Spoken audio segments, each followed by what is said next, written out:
Hey y'all. I am still in still in Greece. But my background is a little bit different. Let's see if you can see. I don't have the beautiful mountains behind me anymore. I have some uh scary looking people behind me. Uh mm, we're going to talk about them in a little bit. If you've ever seen the movie 300, these are two characters, King Leonidas, and then his friend, I can't think of the name. But it's today we're going to talk about the Spartans, that's them, and the Athenians. So Athens and Sparta, the similarities and the differences. And oh my gosh, so many differences. They hated each other.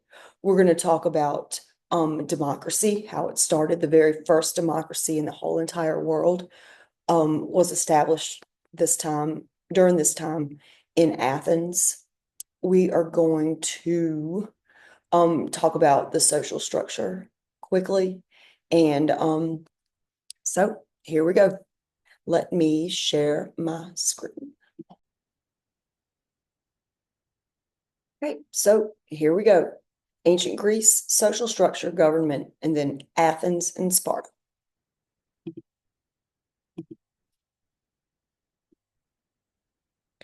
The social structure. Every place we've talked about has had a social structure. Okay. Normally it's the triangle. All right. In Egypt, we specifically talked about one. In India, if you remember, it was called the caste system. And the Greeks weren't any different. They also did. And it varied from city state to city state. So there's the caste system from India. Remember, it was based around Hinduism. And then the one from Egypt, where the Pharaoh, the Egyptian king, was at the top. And then it went down. And at the bottom were the workers, were the slaves. And normally, 9 times out of 10, this group was going to have the largest population. Okay. And you were born into it. You could not move up and down the social pyramid, and you couldn't marry anybody in a different uh social class. Okay. And it basically it determined what your job was. This is the one for Athens. Um, and as you can see, the men in the government were at the top. And then worked on down. Oh, male. Oh, males. Male children, y'all. Children were at a higher status than their mothers. And it's just the way that it was. Okay. And then at the bottom were your enslaved people. And remember, all of these places, they accepted slavery, and it was, it was harsh. The social structures were also rigid. That word, that SOL word, rigid. Okay, it was very strict. This is the Spartan one. You don't necessarily have to know it, but it just kind of shows you same type of thing here. At the top is going to be your landholders, the people in the government, in this type of government and oligarchy. You've got an assembly, and then you go on down, and your helots, they were your slaves. Okay, citizenship. Now we know in the United States what it takes to be a citizen. Uh, if you're born in the United States, you're a U.S. citizen, or you can go through naturalization, that process to become one. Uh, in Athens specifically, if you were a free adult male, you were a citizen, a free adult male.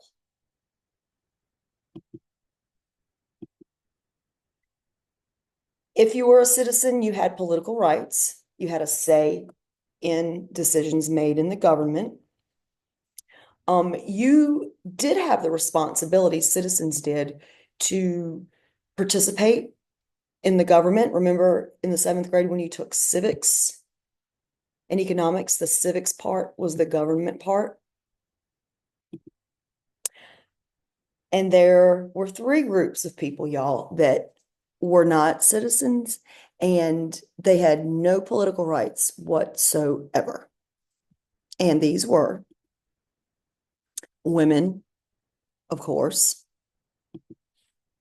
foreigners, and then slaves. Okay. No political rights. So women were in the political world were on the same level as slaves. Okay. This just a polis is another word for a city-state. Okay. So if you see that, it has something to do with the city-state. In the last notes with the Acropolis, remember that was where the Parthenon, and I showed you a diagram of it, and it's set high on a mountain. It had temples in it. It had markets. It had the community, the civic buildings, and then it had people's homes. And they were smaller. And when a place is smaller, and y'all know this, if you go somewhere like, let's say, Richmond, okay, in Virginia, it's a big city.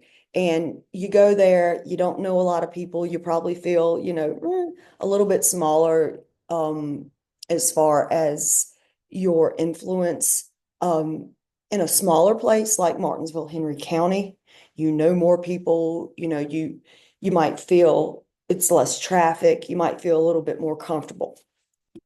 And the Greeks like that. They liked these smaller city-states. Now, polis and city-state, like I said, they mean the same thing. Kind of like with Jewish people and Hebrews, same thing. And then when we get to Islam and Muslim, same thing.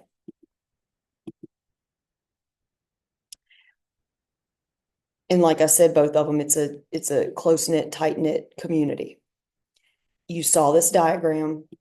This is the Acropolis. Oh, look, polis means it's a city-state. And this is Athens, ancient Athens. Okay. And I took this on Google Earth. This is standing at the edge of the Acropolis, and you can look down and you can see how it's elevated. You can see the mountains. If I get myself out the way, you can see that in the background too. So it just reinforces the fact, location, location, location. Location is everything. And in this case, Greece is in the mountains. And so these mountains are going to have a huge impact on the way that the Greeks, especially the Athenians, live their lives. Okay. If you go to Google Earth, like I said the last time, go to Athens Acropolis and it'll take you there and you can see everything. We'll do it too when we get back, whenever we go back to school. This is an aerial view of it, and you can see right here how it sets up.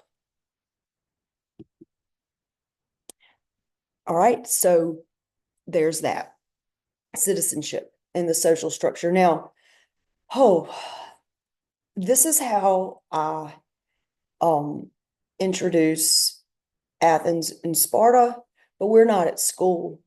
But you can go through the PDF and just see, don't look ahead, and just take this little quiz. Okay, they're simple, they're yes, no answers. Add up your points, and you will see whether or not you would be a Spartan or whether you would live in Athens.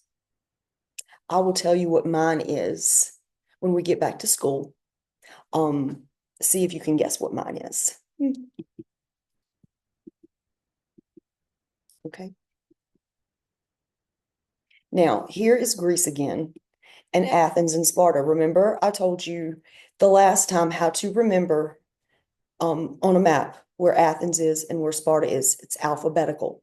A comes before S, so start here and go down. Athens, Sparta. Same thing with the Balkan Peninsula, where Athens is, and the Peloponnesus Peninsula, where Sparta is. And look at, I mean, these are illustrations, just silly little illustrations. But from looking at this, even if you didn't know anything about Sparta and Athens, you can look at these and tell, what their differences are. Okay, one, oh, very militaristic, and these folks, not so much. Now, first, Athens. And I think I've told you this before. Anytime you see the word classical, it just means like ancient. This is where democracy started. Okay, foundation. It's like anything, like with sports.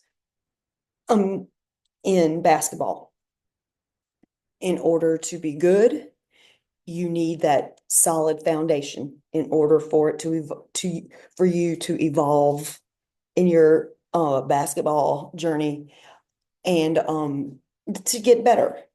Okay, and then it goes on and on. Same thing here with democracy. It started out in Athens. They set the foundation like a house, and then they built it up, and it got stronger and bigger, and and that's what we have today. So I mean, that right there directly affects us, like right now. Democracy, division. Greece was very divided. Athens and Sparta, especially, they hated each other. Okay. Athens was a democracy. Remember, democracy, the people have a say in the government and they help make decisions. Sparta, not so much. That government is called an oligarchy, and this is where there's like a handful of people that make the decisions. And what they decide is how it goes, and too bad, so sad if you don't like it. Okay, but their main focus was on the military. So here we go. All right. Athens, all about education, democracy, architecture, art, and sculptures, debating. Sparta, they don't want to debate. They don't want to discuss anything. They don't care about art. They care about, going in and kicking somebody's butt and being powerful. That was their thing. Right. So Athens. Now, the word Athens should look like a Greek goddess's name, and that's because Athens is named after Athena. All right, the story goes, the myth goes, she and Poseidon both wanted to be the patron saint of what we now know is Athens. And they had a little competition, and Athena won. Now, this part, you'll get a kick out of this, I think. The word evolution, first of all, is a slow process, okay? Here, it's changes over a long period of time. And here, the government in Athens went from a monarchy, kings, queens, to a democracy. Power, the people have the power. But there were some things in between too, okay? And there were four steps in this. So the first one's a monarchy, all right? Kings and queens. Then it went to an aristocracy. An aristocracy is that it's made up of rich people, okay? They were the ones that made the decisions. There were a few of them, and they were wealthy. So we've got a monarchy, kings and queens, an aristocracy, your rich people, and it wasn't many of them. And then it goes to a tyranny. All right. When I think of a tyranny, I think of the word tyrant. And a tyrant, to me, is somebody who's just mean and hateful and, you do what I say or else kind of thing. And they did have that. But this ruler took over when like there was a problem, and they came in and they ruled with an iron fist, and they cleaned everything up. And they just, do what they want to do. But they're only there for a certain amount of time. And then, like that says, like these Athenians are saying, oh, time's up. Okay, get on out of here. So after that, if it would come on, um, was the democracy. Okay. Uh, Ms. Arnold, how in the world am I going to remember these four random words? I'm going to tell you. Okay. A student of mine last year, you see, I try to come up with ways to help you remember things. And a student of mine last year came up with a silly sentence to remember because I had tried things like, oh, Mrs. Arnold took dance. I did, short amount of time. Mrs. Arnold trained dogs. No, I didn't. And so I just was kind of having trouble with it. And so Anakin said, hey, Miss Arnold, I I've got a sentence. I'm like, okay, what is it? And he goes, Mrs. Arnold takes drugs. And I went, And everybody looked at me and I was like, I don't. First of all, I don't take drugs, but if you want to remember it that way, then let it rip. And so they did, and they told me that it worked. They remembered it. So monarchy, aristocracy, tyranny, democracy, Mrs. Arnold, I don't though, takes drugs.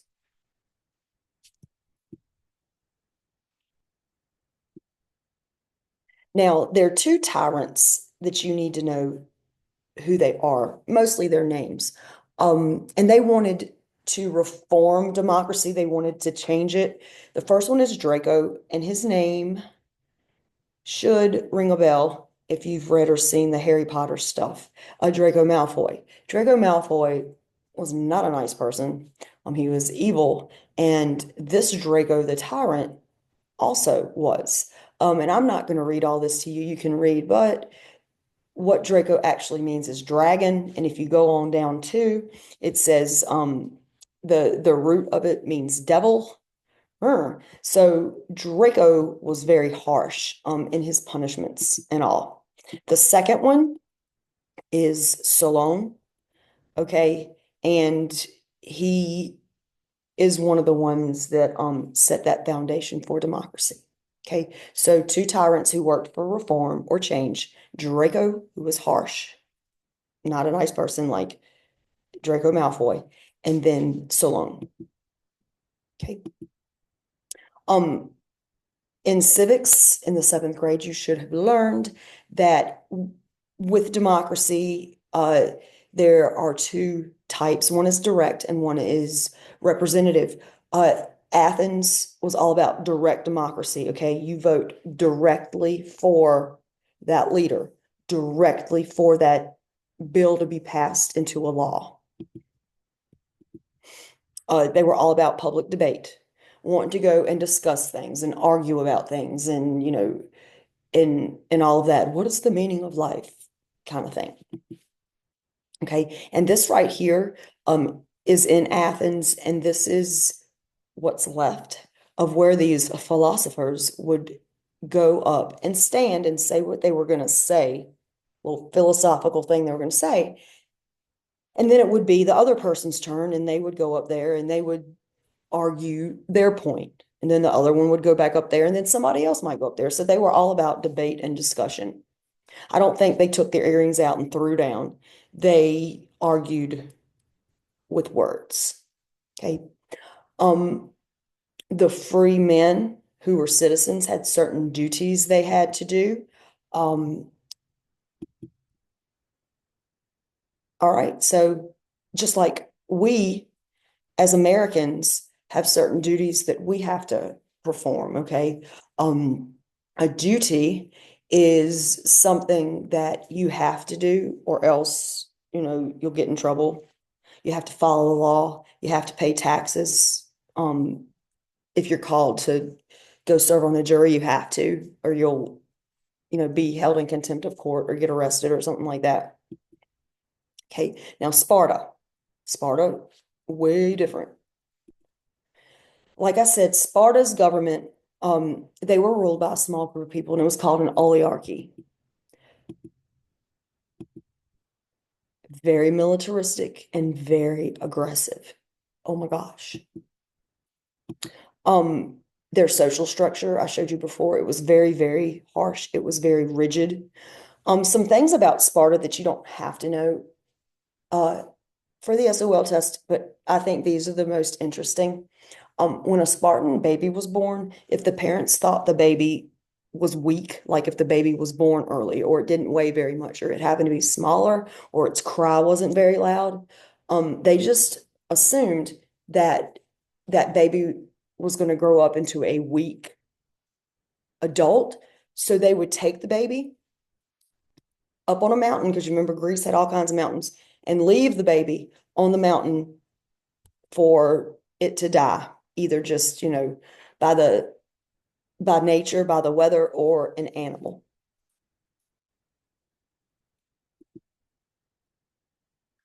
And I'll show you this video in class. It's pretty good. They do a good job, and it's not. Okay, come on.